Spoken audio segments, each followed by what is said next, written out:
Top 1. Göbekli Tepe. The year is 9600 BCE.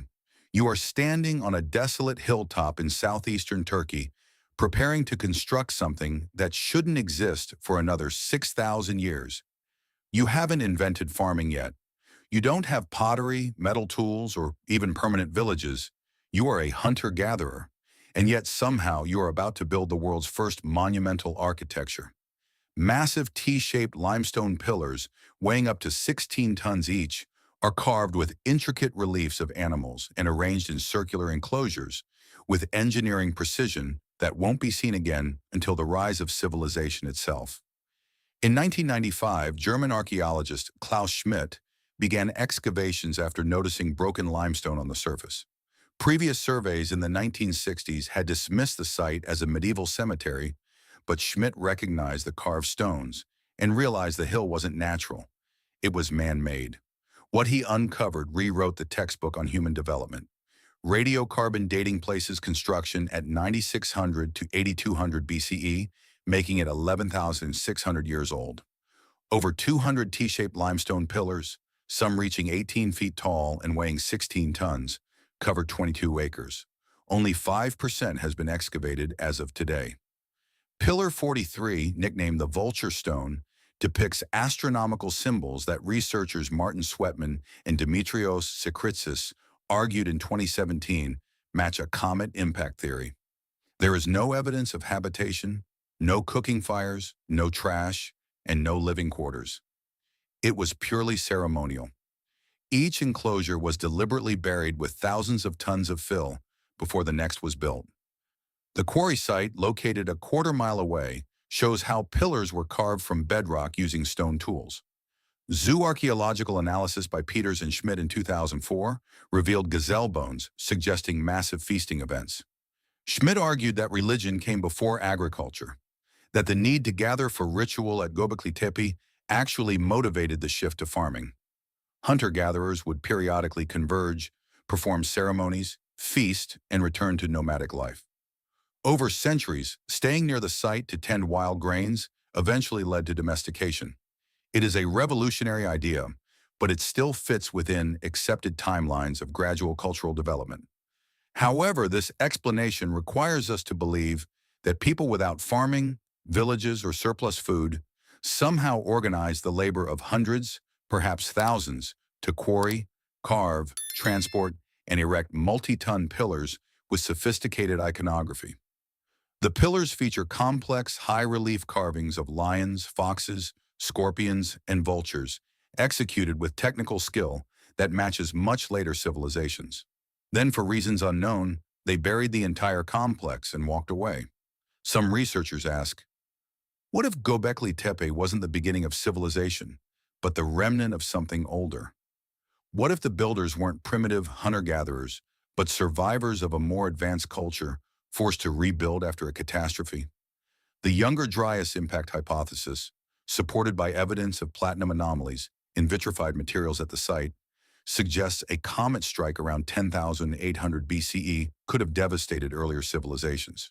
Could Göbekli Tepe be a monument built by survivors trying to preserve knowledge through stone? Why was each enclosure deliberately buried before the next was built? How did pre-agricultural people organize and sustain a construction workforce of this scale? Does Pillar 43's astronomical symbolism record an actual cosmic event witnessed 13,000 years ago? Top 2. Puma Punku. From the Turkish highlands where civilization supposedly began, we leap across continents to the Bolivian Altiplano, where precision turns into an even stranger mystery. Pick up a ruler and measure to 1/100th of an inch. Now imagine achieving that precision on a 10-ton block of andesite, one of the hardest stones on Earth, using nothing but bronze chisels and stone hammers. Welcome to Puma Punku. Spanish conquistadors first documented Puma Punku, meaning door of the puma, in Aymara in the 1540s. Serious archaeological study began in the early 20th century. The site sits adjacent to Tiwanaku at 12,800 feet above sea level, near Lake Titicaca, once the capital of a pre-Incan civilization. What makes Puma Punku impossible isn't just its age, it's the precision. The blocks are made from andesite, ranking 7 on the Mohs hardness scale, and diorite, which is even harder. Some blocks weigh up to 130 tons. Surfaces are flat to within 0.02 millimolar across entire faces, verified by laser measurements conducted by Jean-Pierre Pratzen and Stella Nair in 2000. There are perfect 90-degree angles with no tool marks visible to the naked eye. Complex H-blocks and I-blocks feature precise grooves and notches for interlocking. The nearest andesite quarry is 10 miles away across Lake Titicaca, while diorite comes from over 200 miles away. The Tiwanaku culture, dating from 200 to 1000 CE, had no iron tools, no wheeled vehicles, and no written language. The site shows evidence of catastrophic destruction, with massive blocks scattered as if thrown by immense force. Archaeologists like Pratzen argue that with unlimited time, manpower, and patience, stone-on-stone pounding combined with sand abrasives could achieve these results. Experimental archaeology has shown that andesite can be shaped using diorite hammerstones and hours of grinding. Bronze tools from the Tiwanaku culture could have been used for finer work. The precision, while impressive, is argued to be the result of skilled craftsmanship developed over generations. But experimental attempts to replicate Puma Punku's precision have fallen short. Even with modern diamond-tipped tools, achieving the flatness and right angles found on these blocks is challenging. More puzzling is the sheer scale. Over 150 blocks with this level of precision, some weighing over 100 tons. And then there's the question no one can answer. Why? Why invest thousands of hours achieving tolerances that the human eye can't perceive? What functional purpose required this level of perfection? Engineer Christopher Dunn analyzed the blocks and concluded that the precision indicates machine tooling or advanced techniques lost to history. The H-blocks, with their perfectly symmetrical notches, look like modular components, more like prefabricated industrial parts than hand-carved monuments. Some researchers point to the scattered distribution of blocks as evidence of a cataclysmic event that destroyed the site in antiquity, possibly the same event that disrupted cultures worldwide around 12,800 years ago. Could Puma Punku be far older than conventional dating suggests, built using technology that vanished with its creators? How were surfaces made flat to 0.02 millimeters without modern tools or measuring instruments? What catastrophic event scattered 100-ton blocks across the site? Why do the blocks appear modular and interchangeable like manufactured components? Top 3. Baalbek. If Puma Punku challenges us with precision, our next site overwhelms us with sheer mass. From Bolivia's highlands, we travel to Lebanon, where 3 stones defy everything we know about ancient engineering. Baalbek's trilithon weighs 800 tons. That's 3 times the weight of a fully loaded 747 jet. And somehow, at Baalbek in Lebanon, 3 stones of exactly this weight were lifted 20 feet into the air and placed with precision into the foundation of a temple. Today, moving one would require specialized hydraulic cranes that don't fit on site. So, how did ancient builders do it? And more importantly, why? Baalbek has been continuously known since antiquity. The Romans built their largest temple, the Temple of Jupiter, on foundations already in place. Excavations in the 20th century by German archaeological teams revealed that the foundation stones predated Roman construction. Their origin remains unknown. The trilithon consists of 3 limestone blocks, each weighing approximately 800 tons, positioned 20-plus feet above ground. Each stone measures approximately 64 feet long by 14 feet high by 12 feet deep. Some estimates reach 1,000 tons. A 4th stone, the stone of the pregnant woman, remains in the quarry at 1,000 tons. In 2014, a 5th stone was discovered in the quarry, weighing approximately 1,650 tons, the largest hewn stone in the world. The quarry is located a quarter mile from the temple site, uphill. Stones fit so precisely that paper cannot be inserted between them, creating earthquake-resistant construction. The Roman temple was built on top of this foundation, but Roman engineers explicitly stated they did not build the foundation. According to Pliny the Elder, no ancient text or inscription claims credit for the foundation's construction. The most common academic view is that the stones were moved using large numbers of workers, potentially thousands, along with wooden rollers, ropes, and ramps. Calculations suggest 512 workers could theoretically move one stone if ideal conditions existed. The stones may have been pushed and pulled gradually over months or years. The Romans had impressive engineering capabilities with pulleys, cranes, and coordinated labor, though they typically didn't document pre-existing foundations they built upon. But the mathematics don't add up. To move 800 tons on rollers requires perfectly flat ground, which is impossible on the terrain between the quarry and the site. The uphill grade makes the feat exponentially harder. Even with thousands of workers, the logistics of coordinating simultaneous pulling with ancient ropes that would snap under such tension and seem implausible. And crucially, the Romans themselves never claimed to have built the foundation. Why would the civilization that proudly documented every engineering achievement remain silent about the most impressive stone-moving feat in human history? The precision and scale suggest a construction method we don't understand, potentially even lost technology. Some engineers have proposed theories ranging from sound levitation, using resonance, to advanced pulley systems using water hydraulics. Others point to the foundation's alignment with astronomical features and its similarity to other megalithic sites worldwide, like Sacsayhuaman in Peru, as evidence of a globe-spanning ancient civilization with advanced engineering knowledge. The lack of any historical record of construction raises the question, is this foundation older than recorded history itself? What ancient technology or technique could move stones exceeding 800 tons uphill? Why does no ancient text claim credit for constructing the foundation? Why did builders choose to work with stones so massive they exceeded even Roman engineering limits? Top 4. The Osireion. From the impossible weight of Baalbek, we descend into the earth itself. In Egypt, beneath a temple everyone knows, lies a structure that shouldn't be there, the Osireion. In 1914, archaeologists excavating at Abydos uncovered something bizarre. Behind Seti's ornate New Kingdom temple, buried 40 feet underground, was a structure made of 100-ton granite blocks, fitted with no mortar, using a completely different architectural style. It didn't match anything from Seti's era. It didn't match anything from dynastic Egypt at all. It looked more like Tiwanaku or Sacsayhuaman, and according to mainstream Egyptology, that's impossible. British archaeologists Edward Neville and Margaret Murray discovered the Osireion while excavating behind Seti's temple, built around 1294 to 1279 BCE. The structure was filled with sand and silt, suggesting it had been buried for thousands of years. The entrance passageway features reliefs of Seti, leading mainstream scholars to attribute the entire structure to him. The main chamber consists of 10 massive granite pillars supporting equally massive lintels. Blocks are rough-hewn and polygonal, fitted without mortar, a style found in Peru and Lebanon, not dynastic Egypt.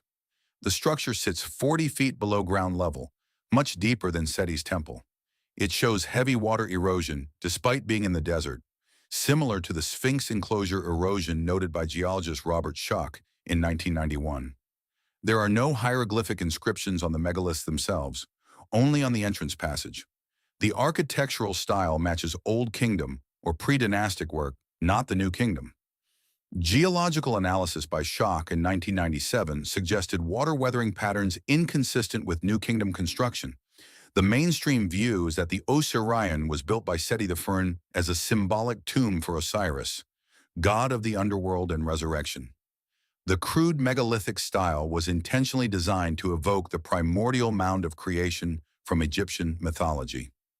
The depth and apparent age are due to its symbolic purpose to represent ancient sacred origins. The entrance reliefs clearly identify Seti as the builder, and any stylistic differences are considered aesthetic choices.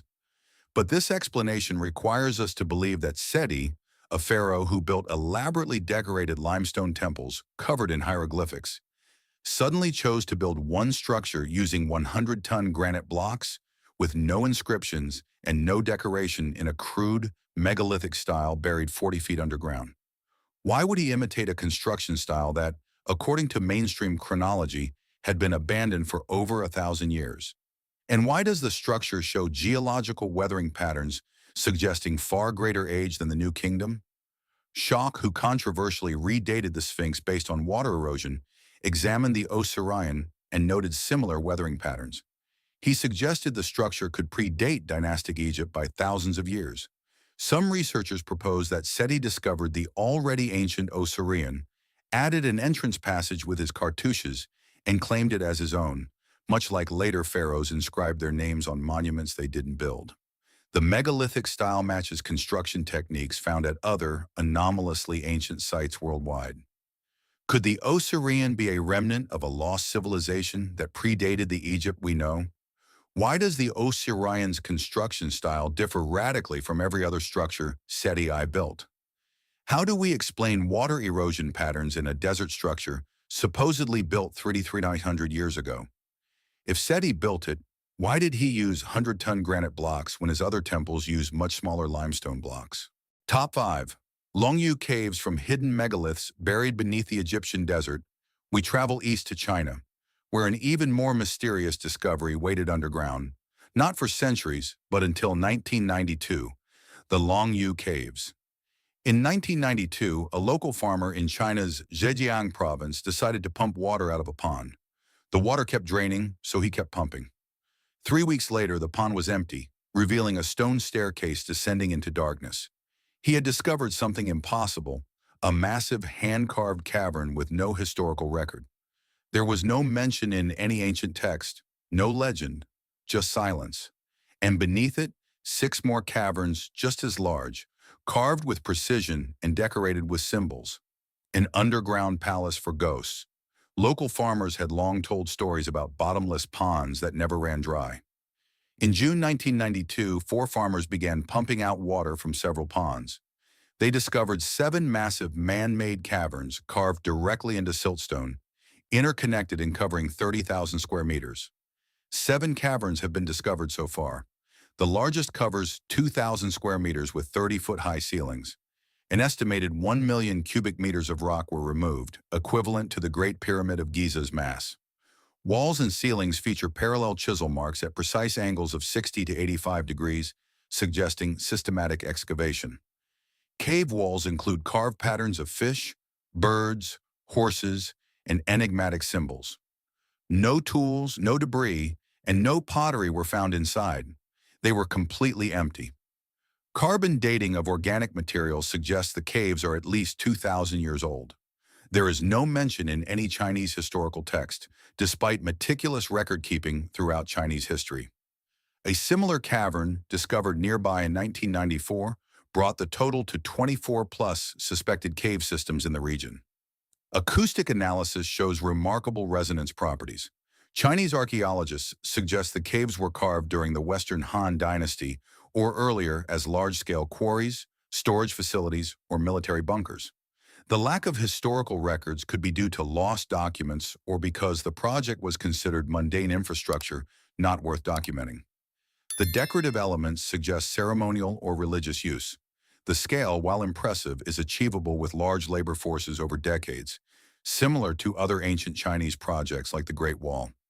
But quarries leave debris, storage facilities leave artifacts, military bunkers appear in historical records, especially in a civilization as documentation-obsessed as ancient China. The Longyou Caves leave nothing. More puzzling is the precision. Walls are smooth, angles consistent, and decorative patterns symmetrical. This isn't crude excavation, it's architectural design. And the sheer volume of rock removed, where did it go? 1 million cubic meters would create a mountain of rubble visible for miles, yet nothing remains. The cave's uniformity and precision suggest advanced planning and engineering knowledge. Some researchers propose they were built as underground shelters or temples by a pre-Han culture whose records were deliberately erased during dynastic transitions. Others note the similarity to Cappadocia's underground cities in Turkey, which are also inexplicably sophisticated. The decorative symbols on the walls, particularly the fish and bird motifs, don't match any known Chinese iconography from the period. Could these caves predate Chinese civilization as we know it, built by an earlier culture lost to time? Where are the 1 million cubic meters of removed rock? Why is there no mention of these caves in any Chinese historical record? What do the carved symbols represent, and why don't they match known Chinese iconography? Top 6. Nan Madol. From China's hidden underground world, We sailed to the middle of the Pacific Ocean, where an island civilization built something equally impossible, but above ground on water. Nan Madol. Imagine building Venice, all of it, using only stones weighing 5 to 50 tons each, with no metal tools, no wheels, no written plans, and no local source of stone. Now place your construction site in the middle of the Pacific Ocean, 1,000 miles from any major landmass. This is Nan Madol, 92 artificial islands covering 200 acres, built from 750,000 tons of basalt assembled like a megalithic jigsaw puzzle, and no one knows how. European explorers first documented Nan Madol in the 1820s, though local Pompeian oral tradition had long revered it as sacred. Archaeological excavations began in the 1960s. The site consists of nearly 100 artificial islands built on a coral reef lagoon off Pompeii's eastern shore.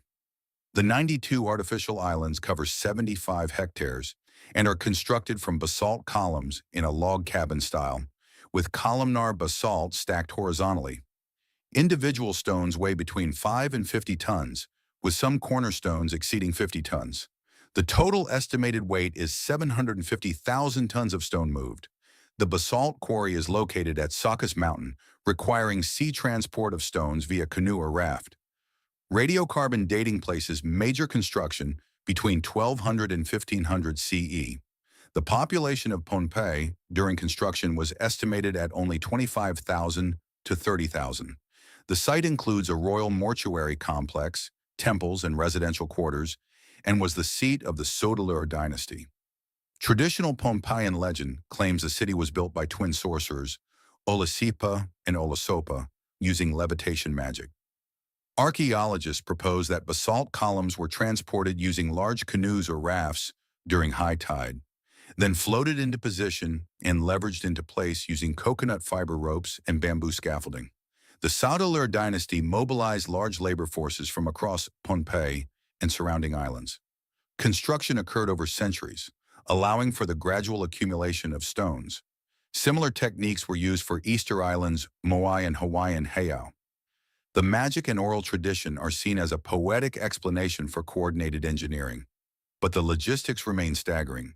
Basalt columns had to be quarried, transported across water, including navigating strong currents in the lagoon, and then lifted into precise positions to create stable walls often 25+ feet high. Each column had to be positioned to interlock with others. A single mistake could sink the canoe or destabilize the entire structure. And the population of Pompeii, perhaps 30,000 at its peak, would have needed to dedicate enormous resources to a project that served primarily as an elite religious center. Why invest generations of labor in building on water rather than land? Local legend insists that Nan Madol was built using magic, specifically levitation. While mainstream archaeology dismisses this, some researchers note that similar legends appear at sites like Puma Punku, where local Aymara people claim giants built it, and Baalbek, where legends speak of supernatural construction. Could levitation be a cultural memory of a lost technology or technique we don't understand? Other researchers propose that Nan Madol may be far older than conventional dating suggests, possibly predating the Sodalur dynasty, which simply maintained or modified existing structures. How did a population of 30,000 mobilize the resources to move 750,000 tons of stone over water? Why build an entire city on artificial islands in a lagoon rather than on solid ground? Does the oral tradition of levitation magic encode a real but forgotten construction technique? Top 7. Derinkuyu. From a city built above water in the Pacific, we descend beneath the earth once more, this time in Turkey, where an entire city was carved 18 stories deep into solid rock. Derinkuyu. In 1963, a Turkish man renovating his basement broke through a wall and discovered a tunnel. Curious, he followed it. The tunnel led to a room. The room led to another tunnel. That tunnel led to another room and another, descending deeper and deeper into the earth. He had discovered Derinkuyu, an 18-story underground city carved into solid rock, large enough to shelter 20,000 people, complete with ventilation shafts, wells, wine presses, chapels, and stables. And it was just one of over 40 underground cities hidden beneath Cappadocia. Derinkuyu was accidentally rediscovered during residential renovations. Excavation revealed that locals had unknowingly lived above this vast subterranean complex for generations. Turkish archaeologists have since identified over 200 underground settlements in the region, with Derinkuyu being the largest and deepest. It has 18 underground levels, 8 of which are currently open to the public, descending 280 feet or 85 meters. It housed 20,000 people plus livestock, with food, wine storage, and fresh water wells. 52 ventilation shafts, some extending 180 plus feet deep, provide air to the lowest levels. Massive circular rolling stone doors, weighing 1,000 to 1,500 pounds each, are on each level for defense and could only be closed from the inside. Interconnected tunnels link Derinkuyu to other underground cities miles away. The total tunnel length is estimated at 5+ miles and includes churches, stables, wine presses, kitchens, communal rooms, and even a religious school. The soft volcanic tuff rock is relatively easy to carve, but structurally sound when dry. Local tradition attributes construction to the Phrygians in the 8th to 7th century BCE, but evidence suggests it may be older. Some researchers date the earliest levels to the Hittite period, 1500 BCE or earlier. The underground cities of Cappadocia were likely begun by the Phrygians or Hittites and expanded over centuries as refuge from invading armies and extreme weather. The soft volcanic rock could be carved using bronze or iron tools. Each generation excavated deeper levels as needed. Early Christians in the 3rd to 5th century CE expanded and used the cities to hide from Roman persecution. The ventilation system was engineered through trial and error. If a shaft didn't provide air, they dug another. The rolling stone doors protected inhabitants during raids. But the engineering is far more sophisticated than trial and error. The ventilation system is a marvel. Every room on every level receives fresh air through a network of shafts that prevent carbon dioxide buildup, even with 20,000 people and livestock breathing underground. Modern cave systems with similar complexity require computer modeling to achieve proper airflow. And the scale, 2.5 million cubic feet of rock removed, raises the question, where did it go? There's no corresponding mountain of debris.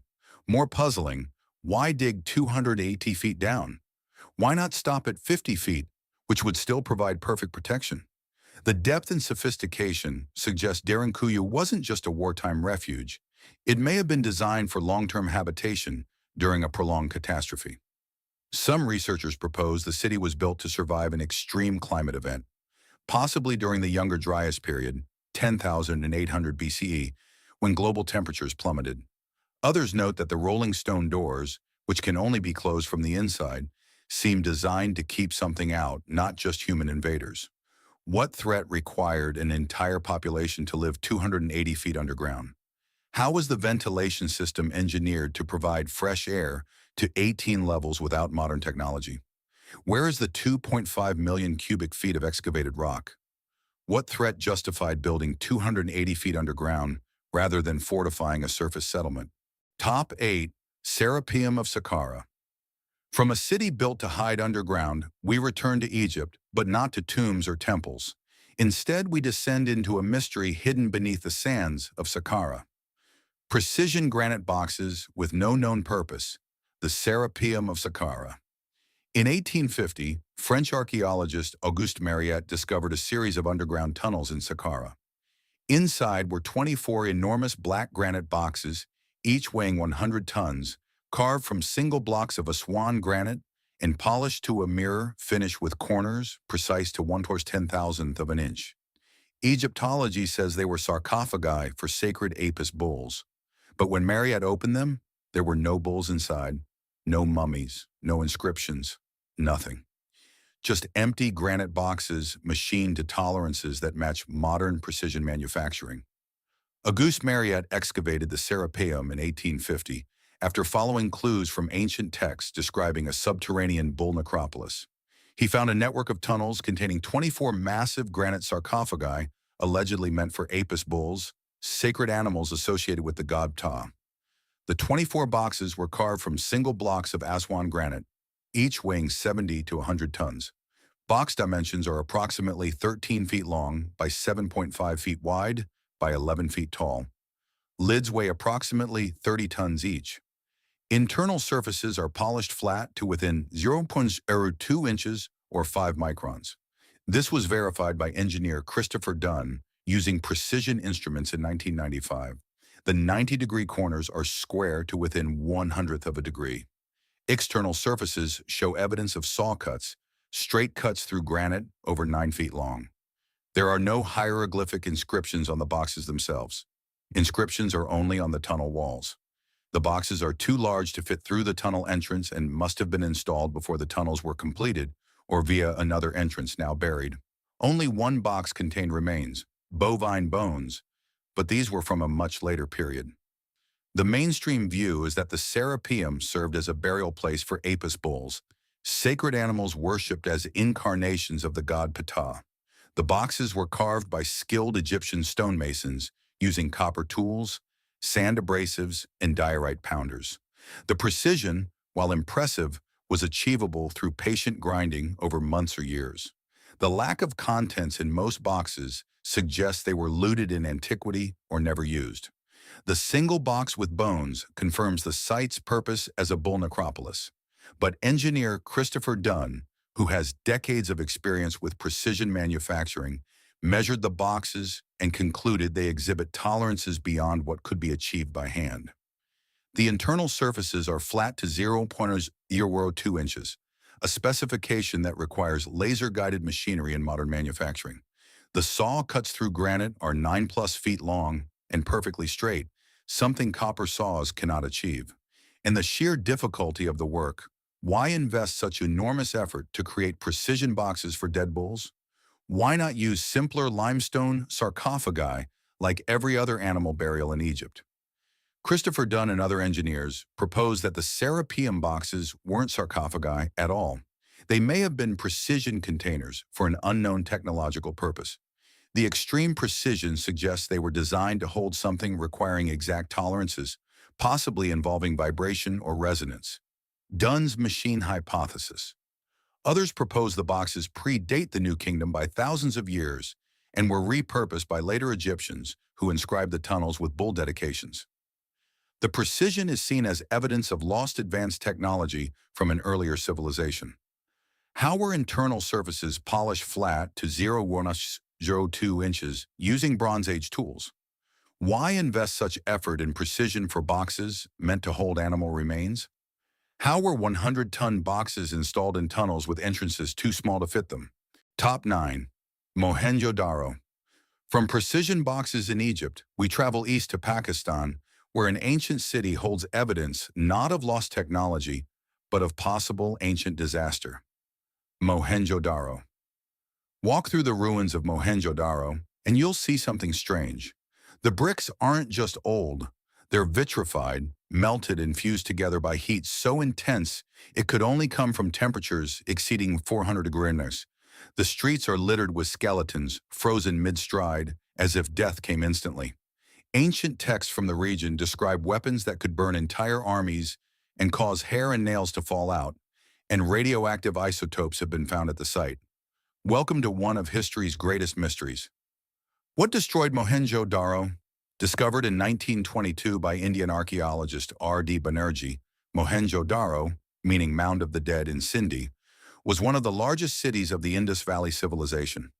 Excavations revealed advanced urban planning, a grid layout, sophisticated drainage, public baths, and standardized brick dimensions.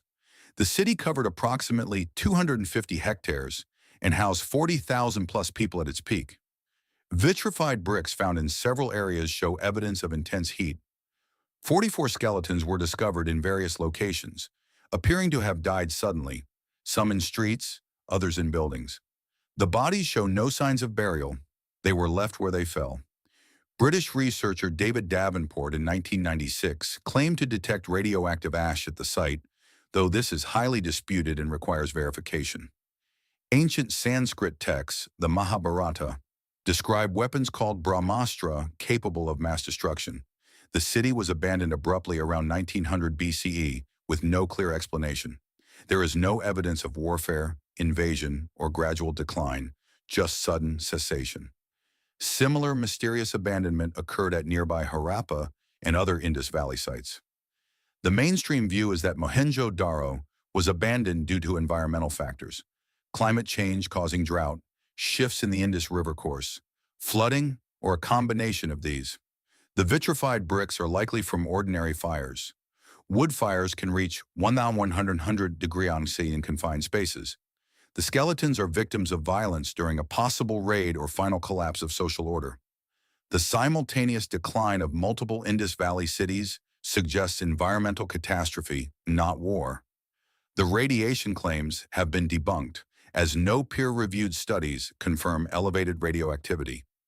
But conventional fires don't explain vitrification found in open areas, not just confined buildings. And the pattern of bodies scattered randomly, frozen in positions suggesting instantaneous death, doesn't match gradual environmental decline or even warfare where bodies would be concentrated. Some bodies show signs of extreme heat exposure. The Mahabharata's descriptions of ancient weapons, a single projectile charged with all the power of the universe, an incandescent column of smoke and flame as bright as 10,000 suns, eerily resemble nuclear detonations. While mainstream archaeology dismisses these texts as mythology, the physical evidence of sudden destruction invites questions. A fringe but persistent theory proposes that Mohenjo-daro was destroyed in an ancient nuclear event, either warfare using lost technology or a natural phenomenon like a meteor airburst similar to Tunguska in 1908. David Davenport's controversial book, Atomic Destruction in 2000 BC, argued that the vitrification pattern and skeletal evidence matched nuclear blast effects. While this theory lacks peer-reviewed support and is widely rejected, it highlights genuine mysteries. What caused vitrification? Why did an entire civilization vanish simultaneously across multiple cities? What caused brick vitrification, requiring 1,400 degrees temperatures in open areas? Why did skeletons show no signs of burial, as if death came too suddenly to allow for funerary rites? Why did the entire Indus Valley civilization collapse simultaneously across dozens of cities around 1900 BC? Top 10. Yonaguni Monument. From a city potentially destroyed by ancient catastrophe, we end our journey underwater, where a structure off the coast of Japan raises a question that remains unanswered. Did humans build it, or did nature? The Yonaguni Monument. In 1987, a dive tour operator exploring the waters off Yonaguni Island found something that shouldn't exist: a massive stone structure underwater featuring terraces, right angles, pillars, and what appears to be a road. It looks like a step pyramid. It looks man-made. But if humans built it, they did so before the end of the last ice age, when sea levels were 120 feet lower and the structure sat on dry land. That would make it over 10,000 years old. Older than the pyramids, older than Göbekli Tepe, and older than civilization itself. There's just one problem: it might not be man-made at all. Local dive operator Kihachiro Aratake discovered the formation in 1987 while searching for hammerhead sharks. Japanese marine geologist Masaki Kimura began studying it in 1992 and became convinced it was artificial. Mainstream geologists, including Robert Schoch, examined the site and concluded it was most likely a natural geological formation. The structure measures approximately 490 feet long by 130 feet wide, rising 90 feet from the seafloor. Features include flat terraces, 90-degree angles, steps, apparent pillars, and a road encircling the base.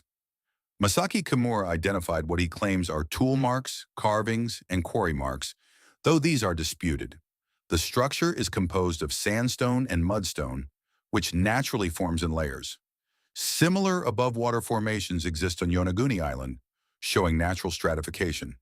Sea level was approximately 120 feet lower 10,000 years ago, meaning the site would have been on land during the Ice Age. No artifacts, tools, pottery, or carvings have been definitively found at the site. Robert Schoch in 1997 examined the site and concluded it was a natural formation enhanced by natural erosion, with possible minor human modification. Japanese archaeologist Takeshi Inomata noted that no other Jomon period structures, Japan's earliest known culture, resemble this formation. The mainstream view is that the Yonaguni Monument is a natural geological formation created by tectonic activity and erosion. Sandstone naturally fractures along fault lines, creating flat surfaces and right angles. The terraces and steps are products of stratified rock layers exposed by underwater currents. Similar formations exist worldwide. While the symmetry is striking, it's not proof of human construction. The absence of tool marks, artifacts, or carvings confirmed by independent researchers supports a natural origin. Kimura's discoveries are disputed by most geologists, but some features are genuinely strange. The loop road encircling the base, would natural erosion create a circular path? The apparent pillars and post holes, can tectonic stress produce such features? And Kimura's team claims to have found stone tools and a carved face at the site, though these findings haven't been independently verified. If the structure was above water 10,000 years ago, could humans have quarried or modified natural formations? Even Schoch, a geologist skeptical of ancient high civilizations, admitted the possibility of minor human modification. Graham Hancock and others proposed that Yonaguni could be evidence of a maritime culture existing during the Ice Age, now submerged by rising seas. If sea levels rose 120 feet since the last ice age, hundreds of miles of ancient coastline now lie underwater, perfect locations for early civilizations. Yonaguni might be a natural formation that humans modified, or an entirely artificial structure whose features are now so eroded they appear natural. The lack of artifacts could simply reflect thousands of years of erosion and sediment cover. Are the apparent tool marks and quarry marks real, or are they natural fractures misidentified? Could ancient humans have modified a natural formation 10,000 plus years ago? If artificial, where is the civilization that built it? And what else did they build that now lies underwater? From the Turkish highlands where hunter-gatherers carved 16-ton pillars before farming existed, to precision-cut stones in Bolivia with tolerances to 1/100th of an inch, to 800-ton blocks lifted 20 feet into the air in Lebanon, to hidden underground worlds in China and Turkey, to underwater formations off Japan, these aren't isolated coincidences. Their impossible achievements, scattered across continents and millennia, are connected by a single thread. They challenge everything we've been taught about the capabilities of ancient people. Mainstream archaeology offers explanations: unlimited time, unlimited manpower, clever techniques, and cultural determination. And in many cases, these explanations work. Humans are ingenious, but do they work for all of it? Can stone-on-stone pounding create tolerances of 0.02 mm? Can wooden rollers move 1,650-ton stones uphill? Can trial and error carve ventilation systems 280 feet underground that work perfectly? And most importantly, why? Why invest centuries of labor achieving precision the human eye can't detect? Why build on water instead of land?